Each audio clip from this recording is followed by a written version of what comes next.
Former TPP chair Wen-je detained as father passes away. U.S. updates Taiwan policy, removes no support for independence. Spanish artist fined for damaging Taipei temple door. Pope Francis in the hospital. Delta plane overturns during landing at Toronto airport. Hundreds of Myanmar scam center victims handed to Thai army. Why did Japanese governor workers lose sensitive data while drunk? William Byron wins Daytona 500 for second consecutive.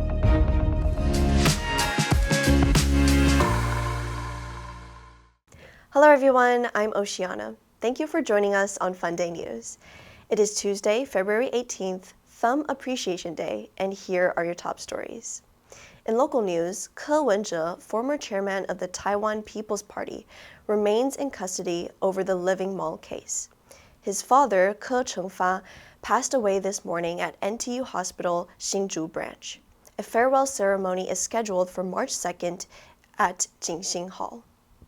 The U.S. State Department updated its Taiwan policy page, removing wording against Taiwan independence.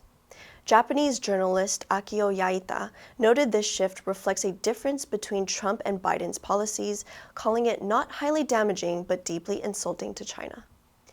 A Spanish artist was fined 15,000 NTD for scrubbing a Taipei temple door with solvent, causing paint to dissolve.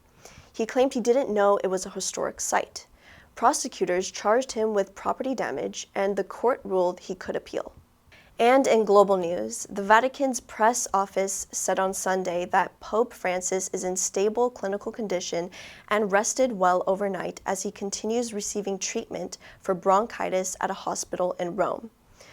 Earlier, the Pope thanked the healthcare workers at Rome's Gemelli Hospital in his Angelus prayer, saying, "I would like to thank the doctors and healthcare workers in this hospital for their care. They do such a valuable and tiring job." The Pope also thanked the public for the affection, prayer, and closeness with which they are accompanying him in these days. The Vatican said Saturday that the pontiff would not lead the Angelus prayer as usual, as medical staff had prescribed him absolute rest to recover from his respiratory tract infection. A Vatican spokesperson said Pope Francis had a peaceful second night in the hospital.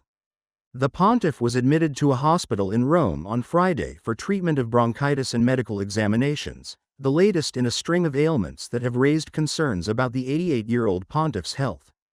Francis has made several visits to the hospital in recent years and underwent abdominal surgery in 2023.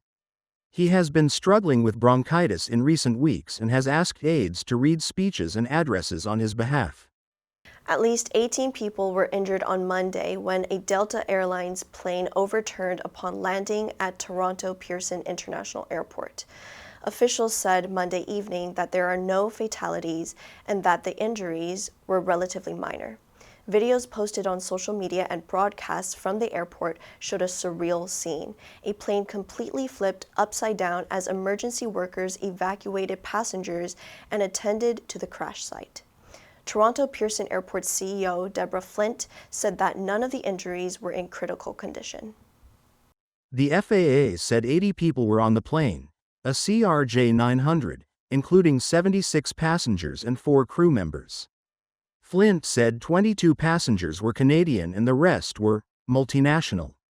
According to the FAA's National Airspace System status, Toronto Pearson is under a ground delay due to an aircraft emergency, with an average delay of 292 minutes. An earlier ground stop was lifted when departures and arrivals from the airport resumed around 5 p.m. The airline said in a statement that Delta has cancelled all flights into and out of Toronto Pearson scheduled for Monday night and has issued travel waivers to its customers. The National Transportation Safety Board said it will assist Canada's TSB with the investigation.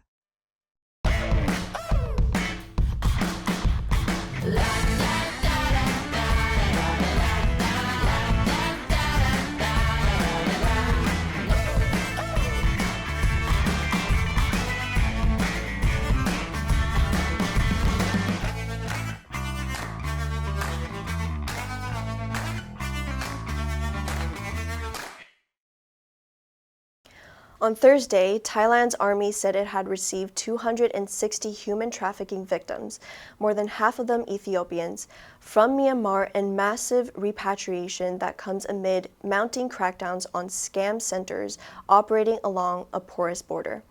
According to the United Nations, criminal gangs have trafficked hundreds of thousands of people and forced them to work in illegal online operations generating billions annually across Southeast Asia, especially along the Thai-Myanmar border. The Thai army said in a statement, after screening the group and verifying their nationalities, it was found that there were 20 nationalities, with 138 of them being Ethiopians. Although these illegal operations have been in place for years, Thai authorities renewed efforts last month after Chinese actor Wang Xing was abducted in Thailand, lured by the promise of an acting job. He was later freed by Thai police, who found him in Myanmar. Earlier this month, Thailand cut electricity, fuel, and internet supply to parts of Myanmar where the illegal compounds operate, reflecting growing unease in Bangkok over the impact of scam centers on the vital tourism sector. Nights out drinking can often end badly, but in Japan they have a habit of going spectacularly wrong for government employees, who on at least 2 occasions in recent years have lost sensitive personal data after a few too many beers. An employee of the Finance Ministry's Customs and Tariff Bureau went drinking with a colleague after work last Thursday in the city of Yokohama. Within 5 hours, the man had 9 glasses of beer. It wasn't until he had left the restaurant, gotten on a train, and traveled home that he had realized his bag containing highly sensitive information was missing. The Finance Ministry revealed the security breach this week, telling reporters that the bag contained administrative documents with the names, addresses, and case summaries of 187 people, including a suspect allegedly involved in drug smuggling. The employee had received the documents at a meeting earlier that day. Also in the bag was the employee's work laptop, which contained personal information about him and his colleagues.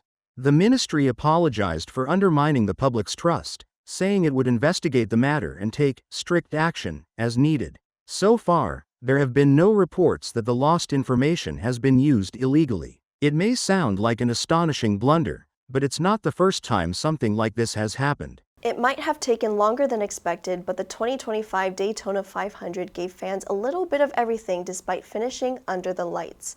William Byron won his 2nd consecutive Daytona 500, taking the checkered flag after a last-lap wreck took out multiple contenders. He becomes the first back-to-back winner of the season-opening NASCAR race at Daytona Beach, Florida, since Denny Hamlin in 2019 to 2020. Hamlin was leading coming into the final lap, but his car spun out after being involved in a crash. Final time. Caution light at the bottom of the screen. You see Austin Cindric doing a great job.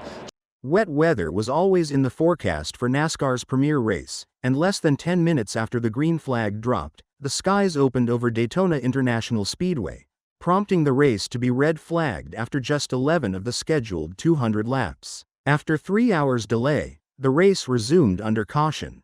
Logano, the reigning NASCAR champion who won the first stage, made his way to pit road, where his car was worked on by his mechanics. His mechanical issues dropped him from the front to the middle of the pack.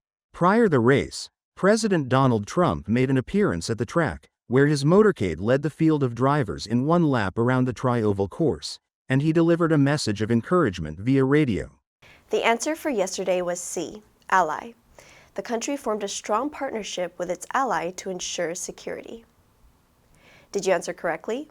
Now let's delve into today's news. Why do Japanese government workers lose sensitive data while drunk? Number 1. Sensitive. 敏感的,易受伤的. She is very sensitive to criticism. Number 2. Undermine. 破坏,削弱. The constant criticism began to undermine his confidence. Number 3. Blunder. 大错,愚蠢的错误. He made a huge blunder during the meeting by forgetting key facts. Next, we have a multiple choice question for everyone to practice. You can write your answer in the comment section and the correct answer will be announced tomorrow. Thumb Appreciation Day likely started in the early 2000s and reminds us to appreciate the thumb's unique capabilities, allowing us to perform countless tasks with precision and ease. The thumb's ability to move opposite the other fingers makes it an exceptional tool for grasping, holding, and manipulating objects. This unique feature, known as opposability, is not found in other animals to the same extent. And that's all for today's Funday News. Be sure to tune into Funday News from Monday to Friday and click the link below to join Funday for free. I'm your host, Oceana. I'll see you next time.